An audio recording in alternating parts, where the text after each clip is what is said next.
Oh, hey, folks. I think everybody's back. I'd like to do a quick round robin. If you could, I'm going to leave you unmuted. We're probably going to have some background noise, but I'm going to go very quickly through the different table leaders. And if you could give me two major takeaways, we'll go through this very quickly. Can people hear me? Yes. Yes, John. I can hear you. Okay, thank you. Just getting a good bit of background noise. Amy Johns, are you still on? I'm here. What, can you give me two takeaways from your group? Your folks? The masters, so she can teach the class. Sure. Some of the things that we discussed were not having the definite outline of requirements, moving ahead and Hey, folks, you're all unmuted. If you could kind of wait. CTE though, or is that Carrie? One of them's licensed. You're being loud over there. I can tell it's your voices. Hey, folks, if you're talking outside, can you mute your phone? Because I'm trying to leave these unmuted. Go ahead, Amy. Okay. So what we were really concerned about is not the definite outline of Lincoln's got some requirements. weird things on her license. Yeah, I think She does. She does. No, she does. Because she was more like a Requirements was not her needed first. for the different pathways, for the service learning pathway. What's that going to look like? What do we need to do? That was a concern. Also, in regards to the elementary, the one that you had posed about career exploration, in our discussion within the Lutheran schools and the Catholic schools, that we're excited for something like that, but really we don't have anything in place yet. So giving students an option of a career pathway, Maggie said it best, other than being, you know, an NBA star or a professional athlete, giving them other options that might be viable for them, but what that would look like and how to fit that already into a PAC day. And I'm going to go over with one more because we did talk about the requirement of teachers as a concern. We're already, you know, we talked about the extra training. We talked about the extra requirements needed. And now we're adding one more thing. Now, how do we make all of this blend and still be manageable for our teachers to execute and put into play? Great, thank you. Welcome. Kenny, how about you? Give me two from your group, you and Chuck. Yeah, I talked to Chuck. They've really got the community service aspect down really well. It's pretty fascinating. I'm sure Chuck would be more than happy to share that with you if you asked. But they do a great job with that. And it sounds like their guidance counselors are probably going to be the ones tracking it. And then we looked at the box 3. Right now, the only thing we really came up with that would be solid would be the ASVAB. But still exploring, you know, some different options with that. So with those 3 zip codes. Awesome, thank you. You're welcome. Hey, Mark, how about you in your group? Yeah, thanks, Chuck. So we there are a couple of things that we talked about. We all at least a couple of the schools in my group have these classes where limited students participate. Yeah, but when Some sort of CTE class, you know, whether it be a partnership through, you know, a career center or something like that. So we're kind of wondering what kind of might count for that and how maybe we can expand those types of programs or what limitations, you know, our students might face because of maybe pushed in demand for those classes in the public sector. So I think, you know, what kind of CTE opportunities do we have and can we expand on?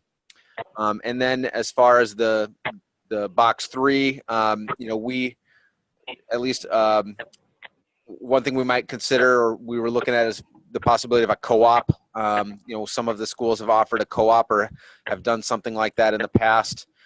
So what the requirements of producing a co-op experience that might fit under maybe one of the locally developed pathways. But overall, you know, I think personally, I think I'd be excited for the collaboration, but obviously, you know, tons of questions just on the kind of the vagueness of it all right now. Awesome, thank you. Sally. Well, we had quite a bit of discussion around the service-based learning. Obviously, most of our schools that we have are already in that realm. We talked about the need to maybe make a few modifications to that so that it includes the summative project. We also discussed that there's some bit of vagueness around the sustainability aspect of that, how If we have 10 hours that are required, but they might be able to do that at different locations, but cumulatively, is that considered a sustainable amount of time or not? We also just barely got into the post-secondary readiness. We have talked briefly about the local pathways and the fact that we really need to work together to create some of those, but that is still very vague. And really that is to address our concern with our special needs population, definitely at the forefront of our conversation there. Awesome. Thank you. Mary or Michelle, I think you both ended up in the same group. Yes. So we talked quite a bit around that service learning experience, and kudos to Barb over at Heritage Christian. They have an awesome program going on right now where their juniors and seniors actually go out for a week of internship and internship, job sharing, whatever you want to call it. So, and there is documentation there, evaluation from their employers. So that sounds like definitely a good head start, just trying to put all of the requirements and the parameters around what the state would require through that and what that's going to look like. Talked also about how many of our schools already do that service-based learning. Again, the challenge is going to be the tracking. James talked about at Bishop Luers, they definitely have that service experience, but they intentionally try not to track that. So, kind of a challenge to them of do they want to change their program and what that's going to look like. So thinking through that. So we had quite a bit of discussion on that.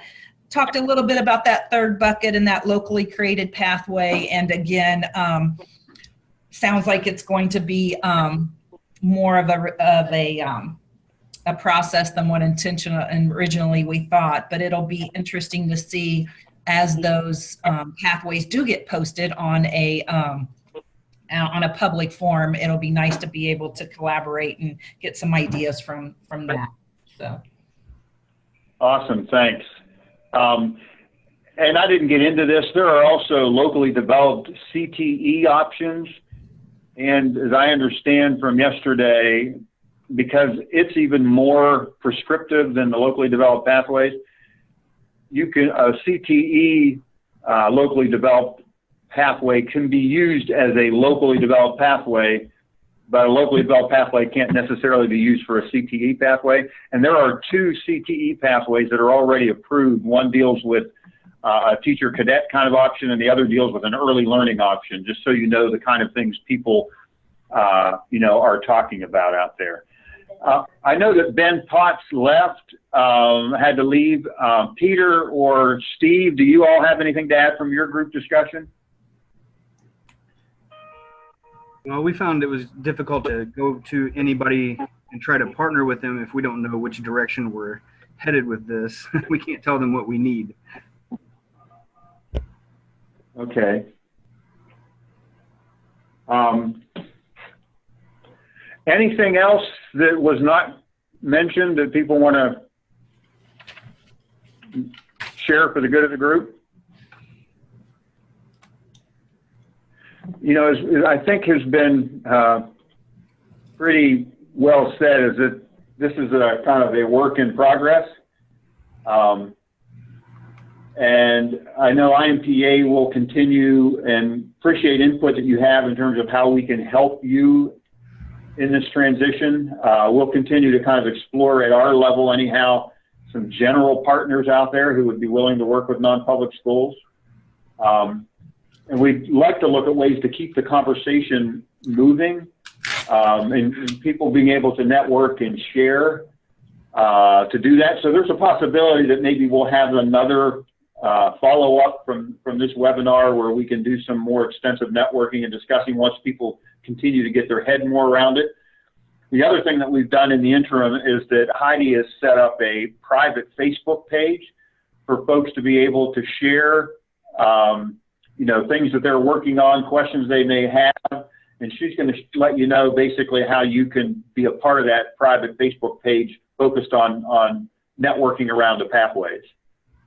Yeah, it's a private Facebook group. So what's going to happen is you can't necessarily go just add yourself to it. I will have to invite you. So that way everyone can feel free to share their thoughts, questions, opinions without it being broadcast to the world. So what we'll have you do is we'll have you reach out to me. It's reach out to my email, hharmon, that's HHARMON @INPEA.org. And I'll send you guys an email after this with this information. But just so you know, send me an email. Let me know if you'd be interested in being in that Facebook group. And then let me know what your email is that's associated with your Facebook profile, and then I will invite you. So this doesn't mean that we're automatically friends and everyone can see your Facebook profile or anything like that. So that's still all private if you have that private. But this way, everyone can kind of have an open discussion within that Facebook group. So feel free to send me an email after this if you'd like me to add you to that group. We're also going to be posting not only the PowerPoint presentation, but the recording of this on our website, as well as the guidance documents on graduation pathways. There's some of the other pieces around work ethics certificates and the employability benchmarks. All of that will be posted in our resource part of our website. You can also go and find the information on the State Board of Ed website. On their homepage, their front page, there are a number of links to graduation pathways kinds of information. Just as a brief commercial, we will be further discussing into Indiana-specific issues at Impact coming up October 29th and 30th. Hoping to see many of you there. Have a great program put together. A lot of people from DOE will be there, as well as just other really excellent speakers in a variety of different areas and strands that have been set up. So if you haven't registered, I encourage you to do that. Hopefully, the information at the beginning was helpful. The discussion kind of started to stimulate some thought about, okay, what do we need to be doing in this particular area to make sure that all of our kids are going to get the appropriate opportunity to graduate, and realizing this is a work in progress, and we're here to support you in that. Please let us know questions you have or ways that we can kind of help, and we'll continue to work at the state level as well. With that said, if I don't see you before, I hope everybody has a great summer. It's a little time for R&R before you gear back in, which I know in Indiana happens much sooner rather than later. So thanks for being a part of this. Hope it was helpful, and we'll continue to fight the fight. Take care, folks. Thank you. Thank you. Thanks, Sean.